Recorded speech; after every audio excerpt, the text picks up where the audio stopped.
نحمدہ ونصلی ونسلم علی رسولہ الکریم وعلی آلہ الطیبین الطاہرین اجمعین، اما بعد فاعوذ باللہ من الشیطان الرجیم، بسم اللہ الرحمن الرحیم۔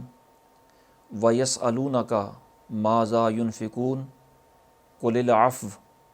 كَذَلِكَ يُبَيِّنُ اللَّهُ لَكُمُ الْآيَاتِ لَعَلَّكُمْ تَتَفَكَّرُونَ فی الدنیا والآخرہ۔ صدق اللہ مولانا العظیم۔ بعد از حمد و ثنا سورہ بقرہ کی 219 نمبر آیت مبارکہ کا آخری حصہ اور 220 نمبر آیت مبارکہ کا ابتدائی حصہ آپ نے سماعت فرمایا۔ ارشاد باری تعالیٰ ہے، اور تم سے پوچھتے ہیں کیا خرچ کریں، تم فرماؤ جو فاضل بچے۔ اسی طرح اللہ تم سے آیتیں بیان فرماتا ہے کہ کہیں تم دنیا اور آخرت کے کام سوچ کر کرو۔ اس سے پہلے 219 نمبر آیت مبارکہ میں جو مضمون بیان ہوا وہ یہ ہے کہ اے میرے محبوب، آپ سے شراب اور جوئے کے بارے میں حکم پوچھتے ہیں تو آپ فرما دیں کہ ان دونوں میں بہت بڑا گناہ ہے، اور لوگوں کے لیے اگرچہ کچھ دنیاوی منافع بھی ہیں لیکن ان کا گناہ ان کے نفع سے زیادہ ہے، اس لیے شراب اور جوا حرام ہے۔ اور اب جو آیت مبارکہ کا حصہ آپ نے سماعت فرمایا، اس کا خلاصہ اور مفہوم یہ ہے کہ اے میرے محبوب، آپ سے یہ پوچھتے ہیں کہ کیا خرچ کریں، تو آپ انہیں فرما دیں کہ تمہاری اپنی ضروریات سے جو بچ جائے وہ خرچ کر دو۔ اتنے حصے میں جو الفاظ استعمال ہوئے انہیں ملاحظہ فرمائیں۔ ارشاد فرمایا یسألونک ماذا ينفقون، آپ سے پوچھتے ہیں کیا خرچ کریں۔ ينفقون لفظ نفقہ سے بنا ہے اور اس کا مطلب ہوتا ہے خرچ کرنا، خواہ وہ اپنے اہل و عیال پر خرچ کرے، خواہ راہ خدا میں خرچ کرے۔ اور راہ خدا میں خرچ کرنے کی پھر دو صورتیں ہوتی ہیں۔ بعض اوقات وہ خرچ کرنا شریعت کی طرف سے لازم اور واجب ہوتا ہے، ان کو صدقات واجبہ کہا جاتا ہے، اور بعض اوقات راہ خدا میں خرچ کرنا نفلی طور پر ہوتا ہے، انہیں صدقات نافلہ کہا جاتا ہے۔ تو بنیادی طور پر یہ تین صورتیں ہوئیں کہ اپنے اہل و عیال پر خرچ کرنا، راہ خدا میں صدقات واجبہ دینا، یا فی سبیل اللہ صدقات نافلہ دینا۔ ان تینوں مفاہیم کے اعتبار سے معنی یہ ہوگا کہ اے میرے محبوب، لوگ آپ سے پوچھتے ہیں کہ اپنے اہل و عیال پر کیا خرچ کریں، یا صدقات واجبہ میں کیا خرچ کریں، یا صدقات نافلہ میں کیا خرچ کریں۔ قُلِ الْعَفْوَ، آپ فرما دیں جو فاضل بچے۔ یہاں لفظ عفو استعمال ہوا، اور لفظ عفو چند معنی میں استعمال ہوتا ہے۔ عفو کا معنی آسان اور سہولت والا بھی ہوتا ہے، فاضل اور بچا ہوا بھی ہوتا ہے، اور تخفیف بھی اس کا معنی ہوتا ہے۔ تو ان معنی کے اعتبار سے مفہوم یہ بنے گا کہ اگر آسان اور سہولت والا معنی ہو اس کا، تو مطلب یہ ہوگا کہ آپ انہیں فرمائیں کہ اتنا خرچ کر دو جتنا خرچ کرنا تمہارے لیے آسان ہو،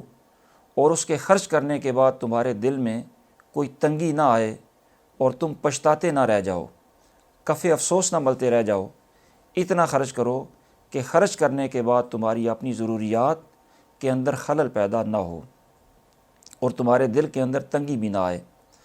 دوسرا معنی اس کا کہ تخفیف کرنا، اس معنی کے اعتبار سے مفہوم یہ ہوگا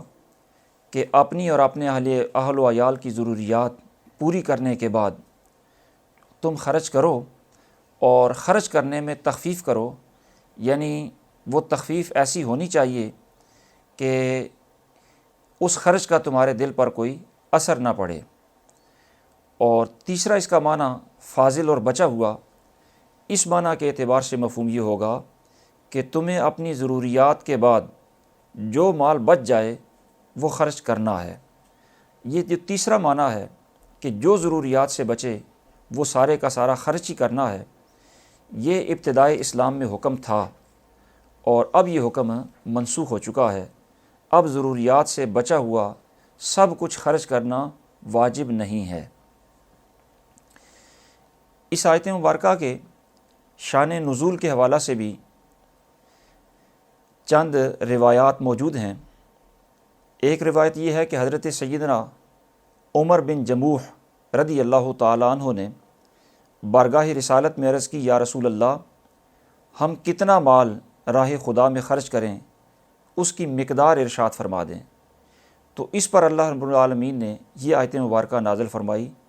کہ اپنی ضروریات پوری کرنے کے بعد جو بچ جائے وہ خرچ کر دو، یا دوسرا معنی کہ اتنا خرچ کرو جس کے بعد تمہیں پچھتانا نہ پڑے، یا تیسرا معنی کہ جو تمہارا مال ہے اس میں سے تخفیف کے ساتھ تھوڑا تھوڑا اللہ کی راہ میں خرچ کرتے رہو۔ دوسری روایت اس کی شان نزول کی یہ ہے کہ حضرت سیدنا معاذ بن جبل اور حضرت سیدنا ثعلبہ رضی اللہ تعالی عنہما بارگاہ رسالت میں حاضر ہوئے اور عرض کرنے لگے، یا رسول اللہ، ہمارے پاس غلام بھی ہیں اور بال بچے بھی ہیں، ہم اپنے ان غلاموں پر اور اپنے اہل و عیال پر کتنا خرچ کریں؟ تو اس پر یہ آیت مبارکہ نازل ہوئی، اور مفسرین نے اسی آیت کے تناظر میں یہ وضاحت بھی فرما دی ہے کہ ابتدائی اسلام میں اپنی ضروریات پر خرچ کرنے کے بعد جو باقی بچ جاتا تھا وہ سارے کا سارا مال خیرات کرنا واجب تھا، اور صحابہ کرام اسی پر عمل کرتے تھے۔ لیکن جب زکوٰۃ کا حکم نازل ہوا تو پھر ضروریات سے بچا ہوا سارا مال خرچ کرنے کی جو فرضیت اور وجوب تھا وہ فرضیت اور وجوب منسوخ ہو گیا۔ اب زکوٰۃ کا حکم جب آ گیا تو ضروریات سے بچا ہوا مال سارا خرچ کرنا واجب نہ رہا۔ اس آیت کریمہ کے ضمن میں مفسرین نے جن مسائل شرعیہ کو بیان فرمایا ان میں سے پہلا مسئلہ تو آیت مبارکہ میں صحابہ کے سوال کے انداز سے مترشح ہوتا ہے کہ یسألونک ماذا ینفقون، کہ آپ سے پوچھتے ہیں کہ کیا خرچ کریں۔ ظاہر ہے ان کے پاس ضروریات سے زائد مال موجود ہے، جس مال کے خرچ کرنے کے متعلق وہ آپ سے پوچھ رہے ہیں۔ تو اس کا مطلب یہ ہے کہ جو مال اللہ رب العالمین نے دیا وہ ضروریات پوری کرنے کے بعد اگر بچ گیا تو بھی اسے تعیشات میں اڑا نہیں دینا چاہیے، بلکہ اس مال کی حفاظت کا اور اس مال کی نگہداشت کا اہتمام کرنا چاہیے۔ فضول خرچی کرنا، اسی طرح جوئے وغیرہ میں وہ مال ہرا دینا اور ضائع کرنا جان بوجھ کر مال کو، یہ حرام ہے۔ قرآن مجید فرقان حمید میں رب العالمین ارشاد فرماتا ہے، ان المبذرین کانوا اخوان الشیاطین، کہ جو فضول خرچی کرنے والے ہیں، اسراف کرنے والے ہیں، مال کو خواہ مخواہ اڑانے والے ہیں، وہ شیطان کے ساتھی ہیں۔ تو اپنے مال کو خواہ مخواہ ضائع ہونے سے بچایا جائے۔ ضائع کرنا اور اسراف کرنا یہ حرام ہے۔ دوسرا مسئلہ، اسی آیت کے تناظر میں مفسرین نے یہ اخذ فرمایا کہ اپنی ضروریات پوری کرنے کے بعد جو مال بچے اس مال میں زکوٰۃ کے علاوہ بھی صدقات و خیرات کرنا مستحب ہوتا ہے، اور وہ جب مال اپنا خرچ کریں تو اس میں یہ ملحوظ خاطر رہے کہ اتنا خرچ کریں یا اس انداز سے خرچ کریں کہ جو آپ کے اہل و عیال ہیں یا جو آپ کے زیر کفالت افراد ہیں ان کا حق ضائع نہ ہو، اور صدقہ کرنے کے بعد بھی آپ کی خوشحالی باقی رہے۔ حضور صلی اللہ تعالیٰ علیہ وسلم نے ایک موقع پر ارشاد فرمایا ابدا بنفسک فتصدق علیہا، کہ خرچ کرنے میں سب سے پہلے اپنی ضروریات، اپنی ذات پر خرچ کرنا شروع کرو۔ فَإِن فَضُلَ شَيْءٌ عَنْ أَهْلِكَ فَلِذِي قَرَابَتِكَ، اور اپنی ذات پر خرچ کرنے کے بعد اپنے اہل و عیال کو ترجیح دو، ان سے بھی اگر بچ جائے تو اپنے اہل و عیال پر خرچ کرو۔ فَإِن فَضُلَ عَنْ ذِي قَرَابَتِكَ شَيْءٌ فَهَكَذَا وَهَكَذَا، اور اگر اپنے رشتہ داروں پر خرچ کرنے کے بعد بھی کچھ بچ جائے تو پھر اس مد کے اندر اسے خرچ کر دو۔ اور ایک اور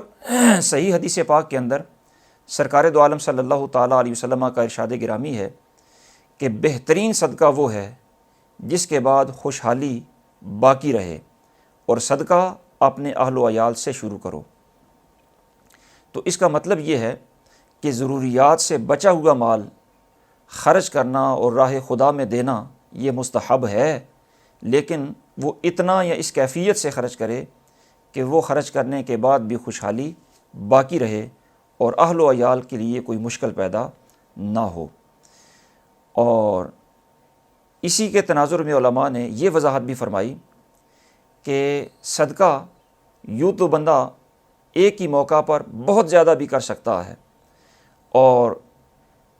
اگر ایک ہی موقع پر اتنا زیادہ صدقہ کر دے کہ دوسری دفعہ اگر کوئی موقع آئے تو اس کے پاس پھر خرچ کرنے کی گنجائش نہ ہو، صدقہ نہ کر سکے، ایک یہ صورت ہے۔ اور دوسری صورت یہ ہے کہ یہ ہر موقع پر کچھ نہ کچھ صدقہ و خیرات کرتا رہے، تو زیادہ بہتر صورت یہ ہوتی ہے کہ ہر موقع پر کچھ نہ کچھ یہ راہ خدا میں دیتا رہے۔ تو یہ تبھی ہوگا جب یہ آہستہ آہستہ تھوڑا تھوڑا تخفیف کر کے راہ خدا میں خرچ کرے، یہ زیادہ اس کے لیے بہتر ہے اور یہ زیادہ اس کے لیے نفع بخش ہے۔ اور اگر ایک ہی موقع پر کثیر صدقہ کر دیا تو ثواب پھر بھی ملے گا، لیکن اگر اتنا کثیر صدقہ کر دیا کہ پھر خود یا اس کے اہل و عیال محتاج ہو گئے تو یہ شرعاً مکروہ ہوتا ہے۔ اور اسی آیت کے ضمن میں مفسرین نے یہ مسئلہ بھی بیان فرمایا کہ جس طرح مال کے حصول کے لیے شریعت نے اصول و ضوابط مقرر فرمائے ہیں، ان قوانین کے مطابق اگر مال حاصل ہو تو جائز ہے، اور اگر ان قوانین کو توڑ کر حاصل کیا جائے تو وہ مال ناجائز اور حرام کہلاتا ہے۔ اسی طرح مال کے حصول کے بعد اس کو خرچ کرنے کے بھی شریعت نے کچھ اصول و ضوابط مقرر فرمائے ہیں، اور انہی اصول و ضوابط کے مطابق بندہ خرچ کرے تو وہ نفقہ اور وہ خرچ کرنا محمود اور پسندیدہ ہوتا ہے، اور اس پر اجر و ثواب زیادہ ہوتا ہے۔ اسی بات کو بیان کرتے ہوئے رب العالمین نے ارشاد فرمایا کہ کذالک یبین اللہ لکم الآیات لعلکم تتفکرون، کہ اللہ اس لیے اپنی آیات بیان فرماتا ہے کہ تم سوچو اور دنیا میں آخرت میں وہ کام کرو جو تمہارے لیے بہتر ہو۔ اور ابتدائی اسلام میں چونکہ ضروریات سے بچا ہوا خرچ کرنا واجب تھا، اور آپ سماعت فرما چکے کہ زکوٰۃ کا حکم نازل ہونے کے بعد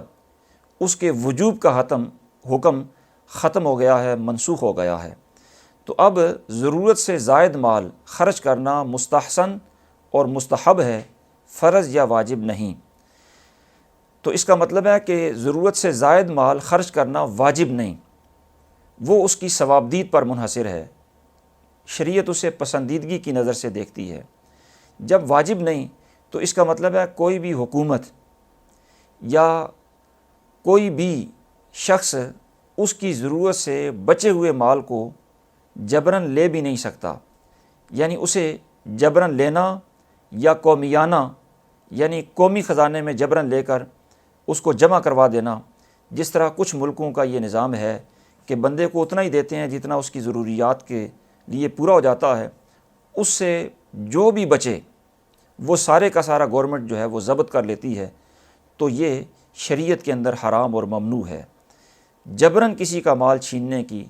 نہ کسی شخص کو اجازت ہے، نہ کسی حکومت کو اجازت ہے، بلکہ اس کی ضروریات سے جو بچا ہوا مال ہے وہ بھی اس مالک کا ہی مال ہے اور اس کی ثوابدید پر منحصر ہے، وہ جیسے چاہے وہ اپنے اہل و عیال یا اللہ کی راہ میں اسے خرچ کر سکتا ہے۔ آیت مبارکہ اسی مضمون کو متضمن ہے۔ دعا ہے اللہ رب العالمین انہی کلمات کو شرف قبولیت عطا فرمائے۔ وما توفیقی الا باللہ العلی العظیم۔